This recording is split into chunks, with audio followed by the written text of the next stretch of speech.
Eu era o comandante da Área 51. Eu mentia e dizia que nunca tinha trabalhado lá. É a mais famosa base militar secreta no mundo. Nós aceitávamos estas condições. Mantenha a boca fechada. Sua vida e outras vidas dependem disso. Agora, os homens que trabalhavam na Área 51 contam suas histórias pela primeira vez.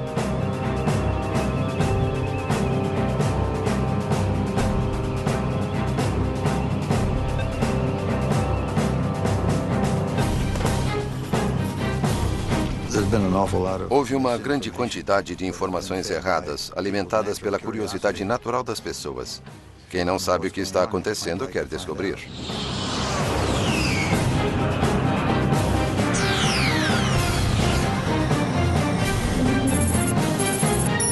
Os mistérios da Área 51. Atenção, instalações da Força Aérea Americana.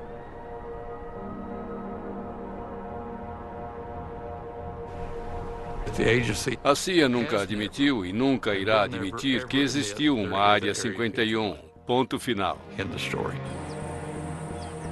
Criada pela CIA em 1955 para desenvolver e testar os projetos militares mais secretos dos Estados Unidos, a Área 51 recebeu o nome de uma coordenada em um mapa. Embora oficialmente ela não exista, imagens atuais de satélite do deserto de Nevada mostram 7 pistas e mais de 25 hangares. Envolta em segredos, o acesso sempre foi muito restrito. Mas, finalmente, os primeiros programas que deram início a tudo estão sendo liberados e lembranças podem ser trazidas à luz.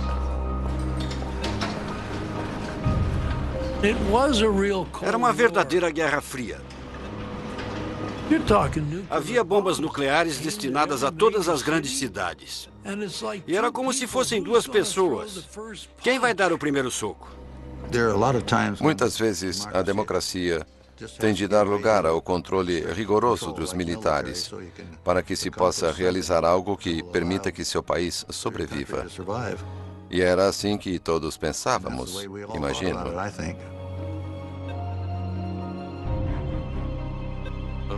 Quando tínhamos uma reunião, lápis e papel não eram permitidos. Os pilotos não podiam conversar entre eles. Nada era escrito. Ficava tudo em nossas cabeças. Quando entrávamos para o programa, recebíamos um codinome. Meu primeiro nome era Ken, e o sobrenome começava com C, de Collins. Mas era Colmar, C-O-L-M-A-R. No meu caso, não sou tão curioso. O que era bom no aspecto do segredo. Se eu não preciso saber, eu não vou perguntar. Me disseram para não me incomodar com o que eu podia fazer, que eu estava liberado pelas mais altas autoridades em Washington. Eles tinham um mecanismo para saber o que eu estava fazendo, o que estava dizendo e para onde estava indo.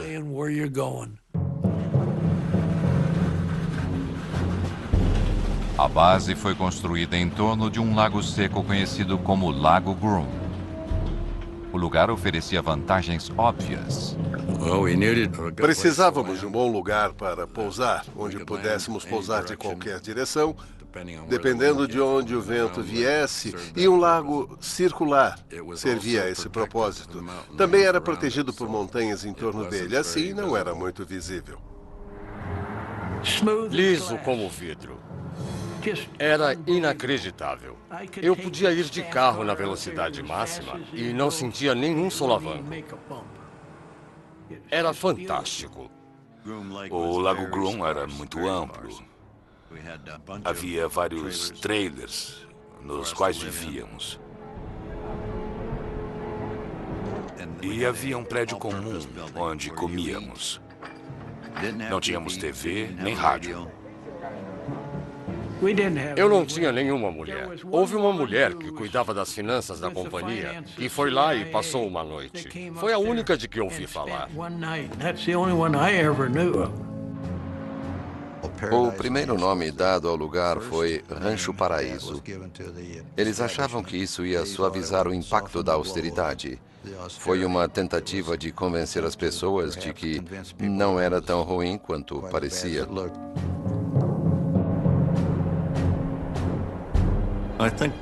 O encanto da Área 51 é que apenas tinha um trabalho a fazer e que não fosse necessário não ia para lá. Não ia querer ir para lá, porque não era grande local de férias. Era um trabalho muito duro. A CIA precisava de um certo tipo de homem para trabalhar na Área 51. Optávamos por ser guerreiros silenciosos. As seletivas de segurança eliminavam as pessoas que gostavam de se exibir. Eu tinha recebido minha primeira credencial de segurança. E fui ao cinema, enquanto minha esposa foi fazer compras com minha mãe. Estava no meio do filme quando entrou uma mulher, uma jovem da minha idade.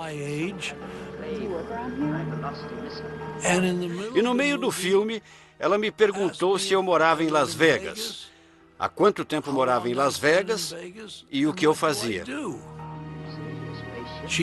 Ela não gostou das respostas. Em meia hora, ela se levantou e saiu. Muitas vezes eu me pergunto há quanto tempo ela estava me seguindo, se estava me seguindo ou se era apenas uma das garotas de Las Vegas, à procura de um cliente. Nunca vou saber.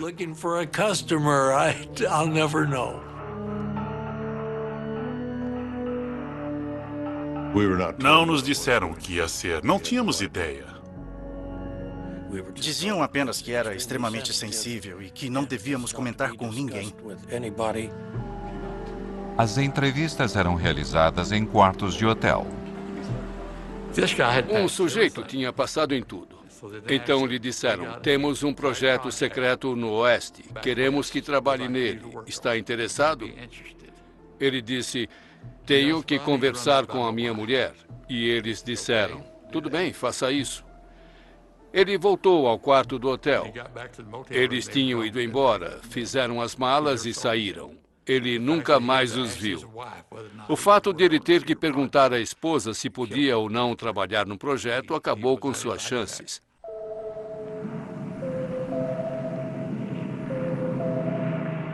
A Área 51 foi criada para um projeto ultra-secreto chamado Aquatone.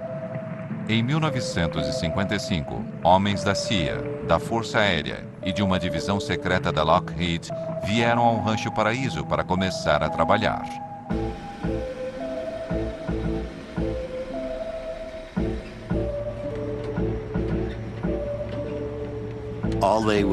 Todos nos perguntavam, você vai realmente ser voluntário para ser uma cobaia? E a maioria das pessoas não aceitava, mas eu aceitei. E sabíamos que tínhamos que usar trajes pressurizados. Tinha que ser alguma coisa envolvendo altitude.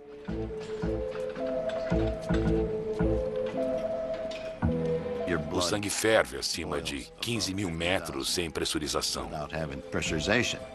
Então, se você perder a pressurização acima dessa altitude, o traje salva sua vida.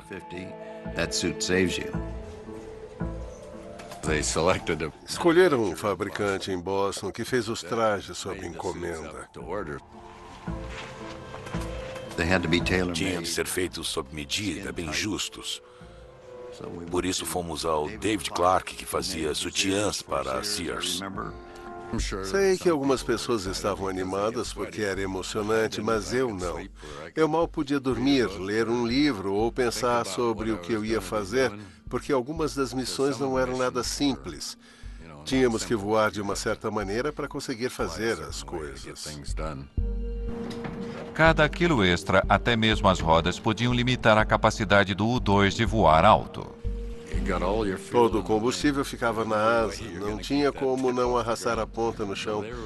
Então as rodas mantinham as asas levantadas e assim que elas tinham sustentação, as rodas caíam e eu já decolava subindo em espiral.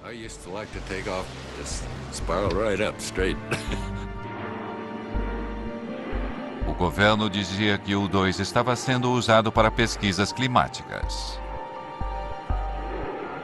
Essa era a nossa desculpa, um esquadrão de reconhecimento climático. Se não é um avião convencional, então o que será?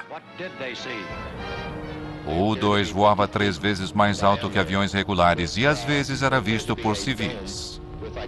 Eu não tenho certeza, mas acho que vi o reflexo do sol numa janela de observação ou algum tipo de escotilha. Em meados da década de 1950, quando o interesse pela Guerra Fria e pelos OVNIs estavam no auge, Eu acho que era do espaço, mas amigável.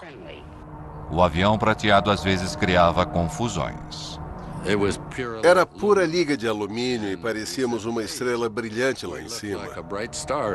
Os pilotos eram orientados a negar tudo, até mesmo para os controladores de voo. Havia relatos de coisas voando bem alto. Eles podiam até ligar, mas não recebiam nenhuma informação, só desculpas. Sobrevoei a fronteira canadense. Um controlador de voo questionou a minha altitude. Ele foi bastante preciso, mas eu disse, não precisa calibrar seu equipamento. Não estou a essa altitude. Em 1957, voos secretos de U-2 eram a fonte de metade de todos os relatos de avistamentos de OVNIs, mas eles não eram nada, comparado ao que viria. Voltaremos a seguir com Semana Especial.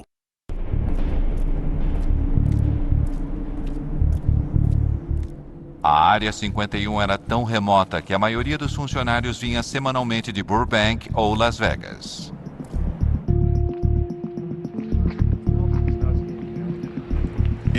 Minha família ainda estava dormindo quando eu acordava. Na segunda de manhã eu tinha que sair cedo para pegar o avião, que geralmente partia às 8 horas.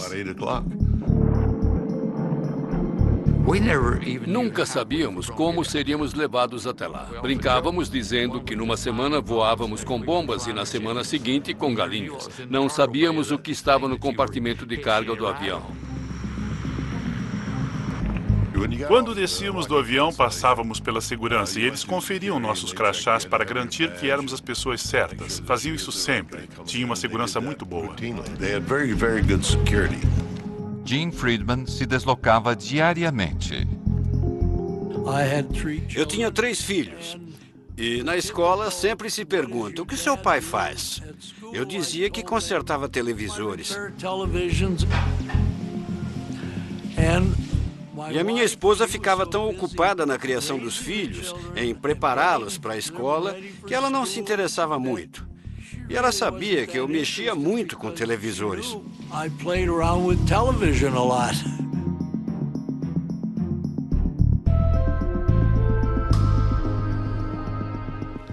Era bom.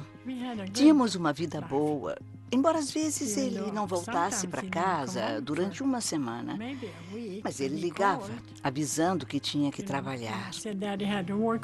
E as crianças, especialmente a minha filha, dizia, cadê o papai? Teve que fazer hora extra?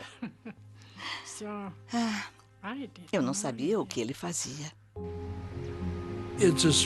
Era uma rotina estranha. Eu voltava para casa à noite. Minha mulher perguntava, como foi seu dia hoje? E eu dizia, não foi ruim. Consertei algumas TVs. Quer dizer, ninguém vai falar. Ah, querida, conseguimos detectar a seção transversal do avião mais secreto do mundo nos mínimos detalhes. Tá bom. E o que você fez hoje? Nada. Não podíamos nem tocar no assunto. Vamos encarar a realidade sem pânico. Esta é a nossa realidade. Algum dia, bombas atômicas podem ser lançadas em nossas cidades. A insistência no sigilo total era motivada pela paranoia da Guerra Fria e o temor generalizado de que a União Soviética poderia destruir os Estados Unidos. Um lado desconfiava do outro e o país tinha medo de ser dizimado por um ataque nuclear. Não se confiava em ninguém, nem mesmo nos pilotos de teste da Área 51. Em 1963, o avião de Ken Collins caiu em uma missão de treinamento. Uma semana depois, me perguntaram se eu concordaria em ser hipnotizado. Queriam descobrir se eu não tinha esquecido alguma coisa. Eu concordei. Então, eles trouxeram um psiquiatra importante de Boston.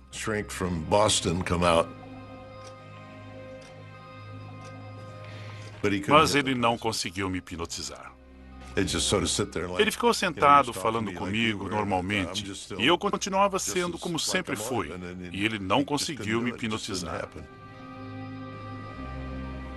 Uns dias depois, um cirurgião da Lockheed chamou e perguntou se eu permitiria que me aplicassem pentotal de sódio. Eu disse que sim, e faria sem problemas. Eu disse à minha esposa que estava indo para Lockheed trabalhar. E ela disse, é domingo, você nunca trabalha no domingo. Eu disse que era um dia especial e ela concordou. Às 6 da tarde, eles me levaram para casa e eu ainda estava sob a influência do pentotal de sódio. Eles me puseram na cadeira da sala de estar, se despediram e saíram. Não falaram nada para minha esposa. Tinham levado meu carro, deram a chave. Ela ficou uma fera. Pensou que eu estava bebendo com os caras. Mas no fim concluíram que tudo o que eu tinha dito era verdade.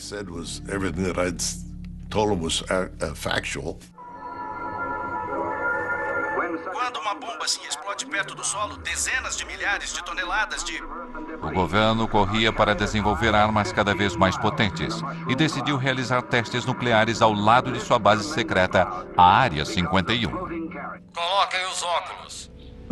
Ficávamos no meio da área de testes nucleares em Nevada e ninguém queria ir até lá. Essa privacidade era muito importante para podermos trabalhar. E fazíamos tudo com uma boa dose de segredo. Mas com mais de 450 explosões nucleares entre 1955 e 1968, o local tinha seus inconvenientes. Quando havia explosões nucleares lá, éramos avisados e tínhamos que evacuar o local. Uma vez demoramos quase 2 semanas para voltar por causa do clima e dos ventos desfavoráveis.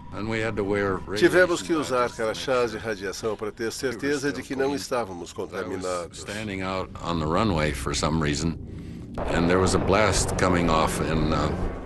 Eu estava na pista de decolagem e houve uma explosão em Yucca Flats. E eu vi ondas no solo vindo na minha direção. O solo subia e descia, subia e descia. Foi uma explosão subterrânea. Era inacreditável ver aqueles círculos no chão.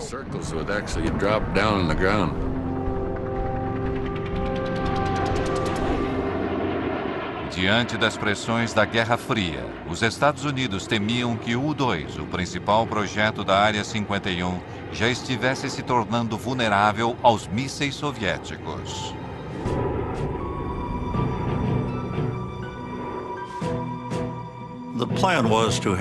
O plano era ter uma aeronave tripulada sucessora do U-2, com menor vulnerabilidade e maior capacidade.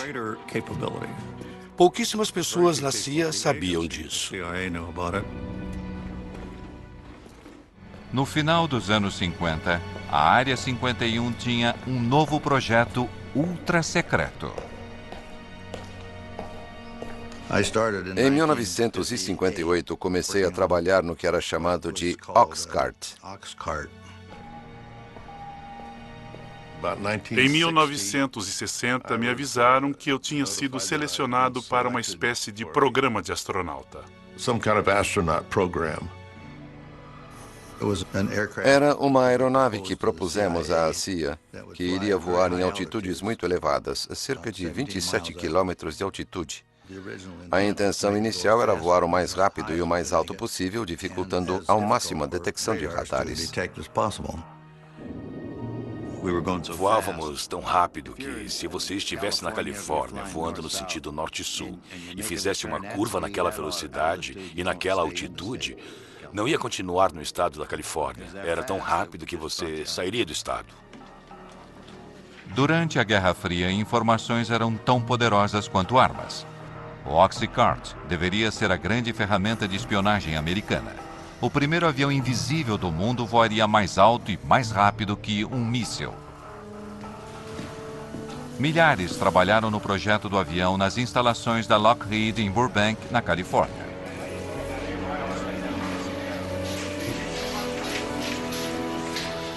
Mas, apesar da grandeza da produção, o projeto permaneceu secreto. O Oxcart tinha um grau de segurança próprio e era o mais alto possível. A aeronave precisava suportar as temperaturas geradas pelo atrito do ar durante um voo através da atmosfera a 3.200 km por hora. O Oxcart tinha 93% de titânio, um material que nunca tinha sido usado num avião. Para conseguir o titânio, era preciso fazer um acordo com a União Soviética. A forma como a CIA trouxe esse material da Rússia, pelo que sei, até hoje é segredo. Não sei como fizeram isso, não sei quem fez. Mas recebemos o titânio de que precisávamos.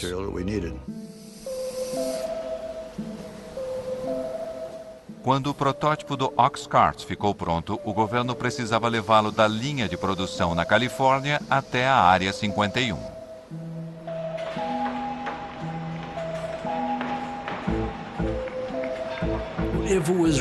Se fosse redondo, iam colocá-lo numa caixa quadrada. Se fosse quadrado, iam colocá-lo numa caixa redonda. Era muito longo e as asas muito grandes. Assim, as partes foram separadas e levadas de Burbank até o Lago Groom. Ninguém quer uma carreta larga numa estrada movimentada. Então, era feito sorrateiramente, quando não tinha ninguém por perto.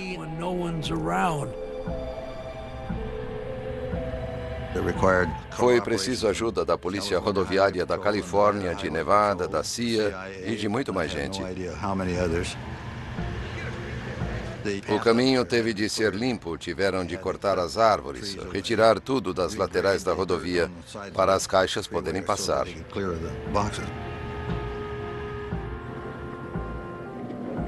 Eles não podiam saber o que estava nas caixas, mas tinham de saber que era uma coisa que tinha de ser protegida e mantida em segredo. Foi uma operação bem grande para levá-lo até o Lago Groom.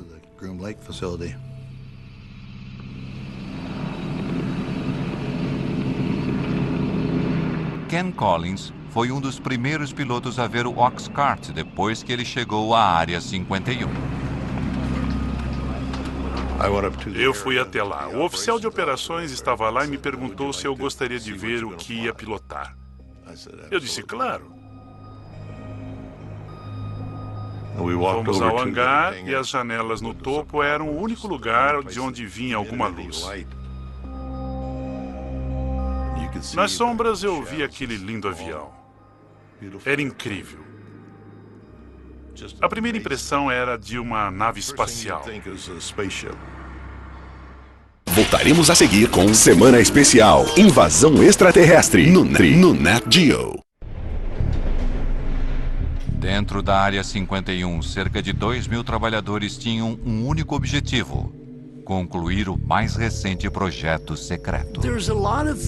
Tinha muitas coisas que as pessoas não precisavam saber. É por esse motivo que existia tanta mística em torno da Área 51.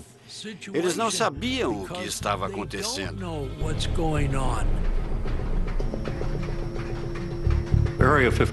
A Área 51 só tinha um propósito: desenvolver o Oxcart e colocá-lo em operação no exterior. As informações sobre o Oxcart permaneceram confidenciais durante décadas. Seu sucessor, o icônico SR-71 Blackbird, é muito mais conhecido. Mas atualmente, detalhes sobre o Oxcart finalmente estão sendo revelados.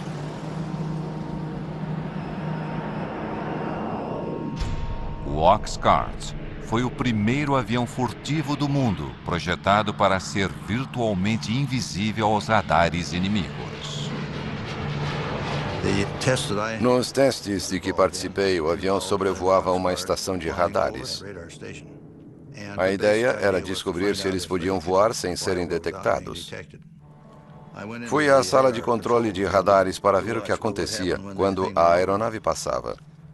Eu estava lá e ninguém conseguia ver muita coisa acontecendo. De repente, pareceu que uma escada tinha caído no telhado. Era a onda de choque do avião. Ele não foi visto nos radares. Parecia que estava fazendo o seu trabalho. A aeronave podia ir de uma costa a outra dos Estados Unidos em 70 minutos, mas seu único objetivo era a espionagem. Estas imagens feitas sobre a Coreia do Norte foram liberadas pela CIA e nunca tinham sido divulgadas antes. Elas revelam a capacidade do avião de fotografar objetos no solo, voando a 27 mil metros de altura, numa velocidade de 3.500 km por hora. A câmera estava num avião voando numa velocidade de Mach 3. A resolução era de 12 polegadas, 30 centímetros.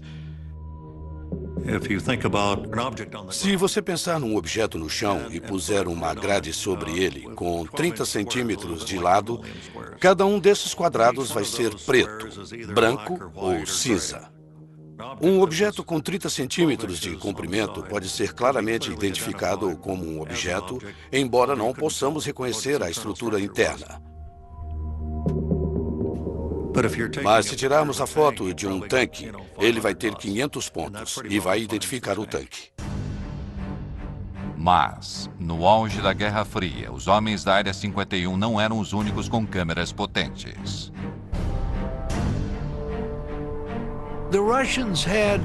Os russos tinham de 4 a 6 do que chamávamos de latas de cinzas. Tínhamos uma estação de monitoramento de satélites e éramos avisados do momento em que o satélite deveria passar.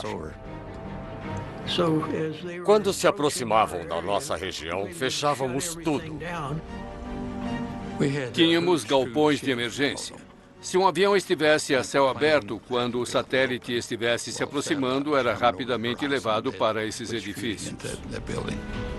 Mas, às vezes, um modelo do Oxcart era colocado sobre um pilar para que suas propriedades furtivas pudessem ser testadas.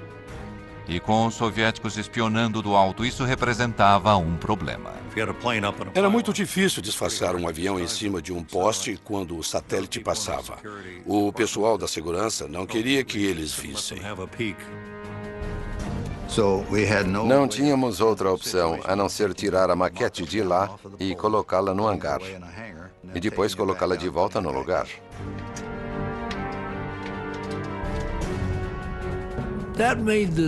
Isso tornava o trabalho muito difícil, muito difícil. Começávamos a trabalhar no avião e depois o levávamos para o hangar. E era um tal de guardar e tirar, guardar e tirar. Era um grande incômodo. Apesar dos esforços para esconder o avião secreto, agentes de inteligência descobriram que a União Soviética tinha um desenho do avião e tinha encontrado uma forma de detectar o Oxcart. Fazíamos a maioria dos testes durante o dia. A radiação do sol aquecia tudo, menos a sombra. Se deixássemos a maquete ali durante meia hora, ela deixaria uma sombra que uma câmera infravermelha conseguiria captar. Assim, os homens da Área 51 passaram a criar aviões falsos para enganar os soviéticos. Sabíamos que o satélite ia passar e desenhávamos o contorno de algum tipo de avião exótico na frente de um dos hangares. A maioria era de papelão. E um pouco antes de o satélite passar, colocávamos um aquecedor na traseira para mostrar um sinal de calor, como se o avião tivesse acabado de pousar. Queríamos que pensassem que tínhamos alguma coisa que eles não tinham. E eles, com certeza, investiram muito tempo e dinheiro tentando descobrir o que era. Em Washington, objetos fantasmagóricos pontuaram as telas dos radares. Engodos criados para proteger o Oxcart alimentaram os rumores sobre a Área 51. Caças passaram várias horas perseguindo os objetos vistos no radar.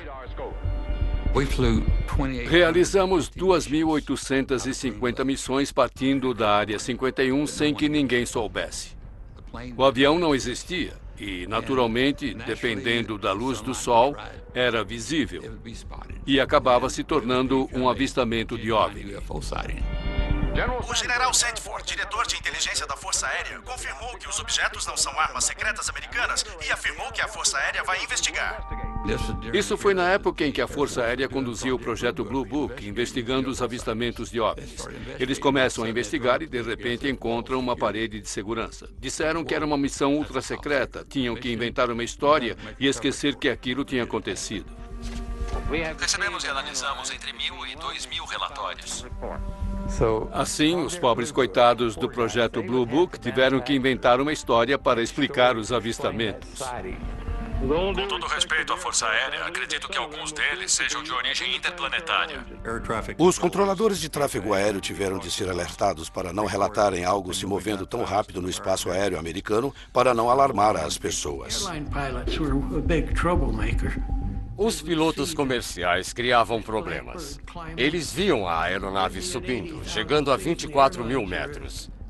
E os aviões comerciais estavam a 12. E eles entravam em contato com o solo e falavam feito desesperados. Mas eles viam. E os passageiros viam. O FBI ia até o aeroporto em que pousavam e os faziam assinar um documento para não revelar o que tinham acabado de ver. Mas acontecia um desastre na Área 51.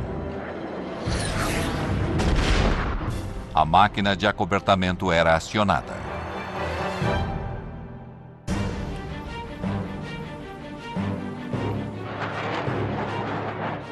Apesar dos segredos que envolveram Oxcart, indícios de uma falha inicial estão finalmente vindo à luz décadas depois. Era um teste subsônico de motores em baixa altitude. Tive problemas para acelerar até Mach 3. Voei para o norte da área, subi para 7.600 metros, virei para o sul e comecei a entrar nas nuvens. Alguma coisa não estava certa. O avião embicou, ficou invertido e entrou em espiral. Não dava para recuperar.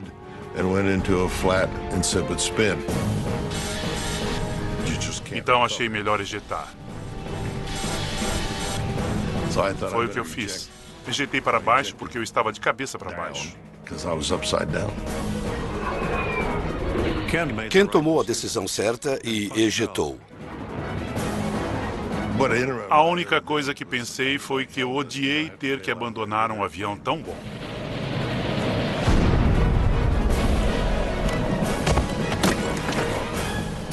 Ele desceu em algum lugar perto de Wendover, Utah.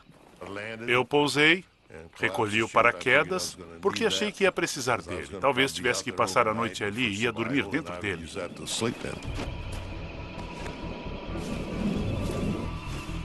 Minha lista de checagem tinha se espalhado. Comecei a recolher algumas das páginas, eram todas confidenciais e tinham o carimbo de secreto. Tudo que eu consegui recolher eu pus no bolso. Passou uma picape no deserto e tinha 3 homens nela. Eu fiquei surpreso em vê-los. Eles disseram para subir, que iam me levar ao avião. Eu disse, não, é um F-105. Essa era a história que contávamos. Eu disse, tem uma arma nuclear a bordo. Eles disseram, é melhor você subir, vamos embora, não vamos ficar. Então entrei na frente com eles. Ficamos em 4 pessoas lá dentro.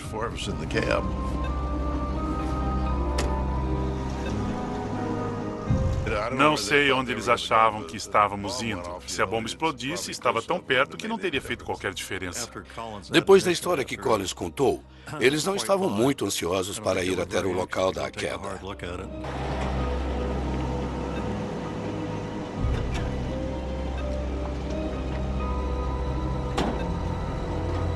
Tínhamos um número de telefone para essas emergências. Fiz uma chamada rápida, me identifiquei, só precisavam saber disso e eu lhes disse onde estava.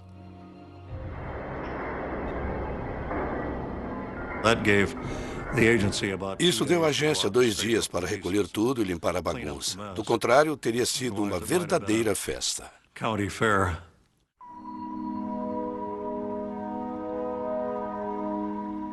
Esta é a primeira vez que fotos do esforço do governo para limpar o local do acidente são reveladas.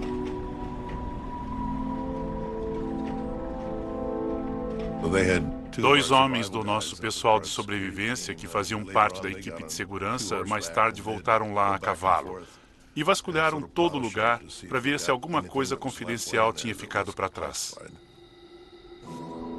Em virtude do acobertamento e da localização remota, a limpeza foi boa o bastante para manter o local do acidente em segredo durante décadas. Foi considerado um acidente de F-105. Aviões caem o tempo todo em torno das bases militares. E tudo foi esquecido. 50 anos depois, o historiador aeroespacial Peter Merlin encontrou o local do acidente que o governo tentou apagar da história. Agora estamos de fato no campo de destroços. Durante o processo de limpeza do local, as peças maiores foram cortadas com maçaricos e levadas para a Área 51 num avião de carga. Ele examinou o deserto durante anos, usando informações de documentos liberados. Este memorando secreto foi liberado pela CIA. Ele diz: todos os vestígios de 123 foram retirados do local do acidente. Minha experiência com locais de acidentes diz que sempre resta alguma coisa. Esta peça aqui faz parte da estrutura da asa. O A é de A12, W indica a asa, e 667 era o número do desenho. Isto é do interior da cabine, é o selo de inspeção.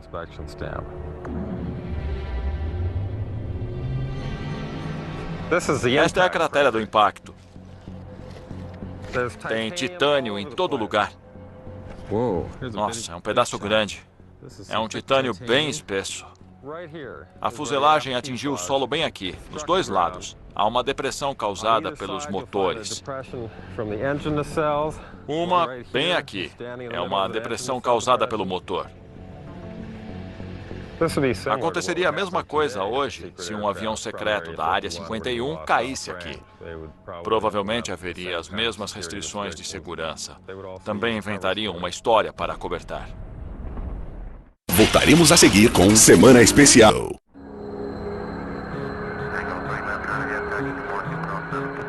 Aeroporto McCarran, Las Vegas. Dias de hoje. Um hangar particular para jatos não identificados.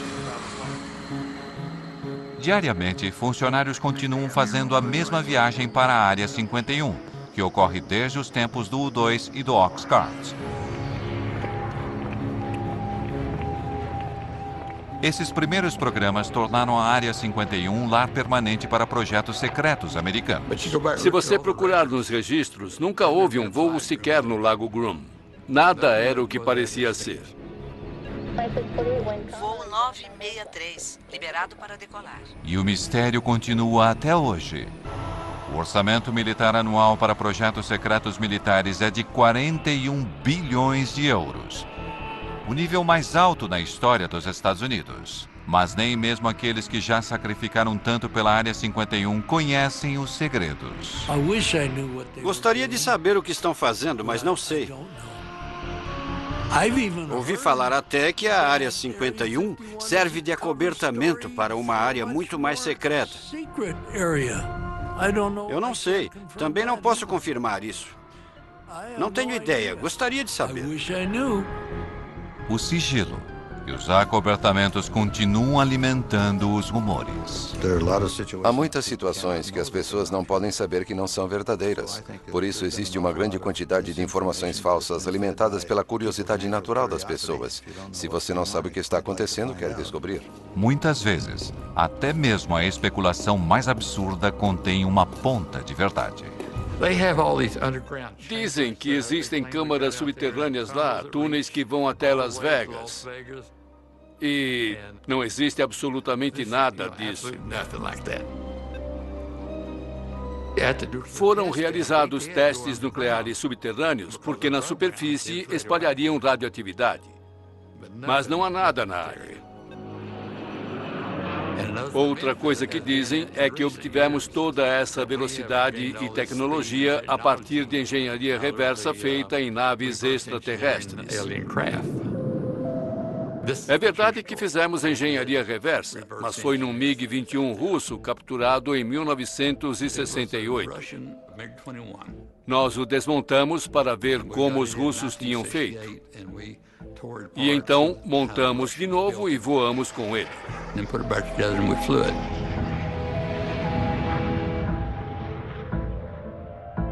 Até mesmo a teoria da conspiração de que o governo encenou o pouso na Lua na Área 51 tem um certo fundamento. Na área de testes atômicos, testamos o veículo que enviamos para a Lua. Testamos todos os sistemas de suporte de vida. Os astronautas foram treinados nas crateras das bombas atômicas. Daí surgiram essas histórias malucas.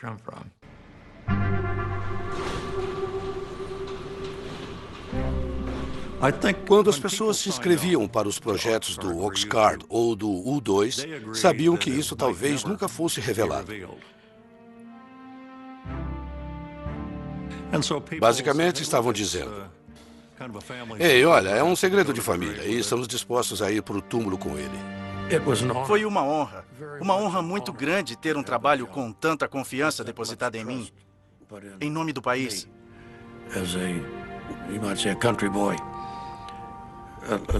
Muita confiança foi depositada em pessoas como eu, que trabalharam lá.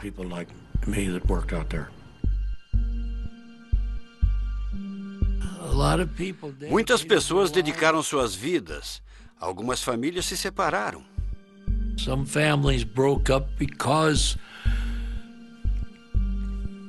Porque a esposa não sabia se o marido ia voltar para casa à noite. Não era apenas um emprego.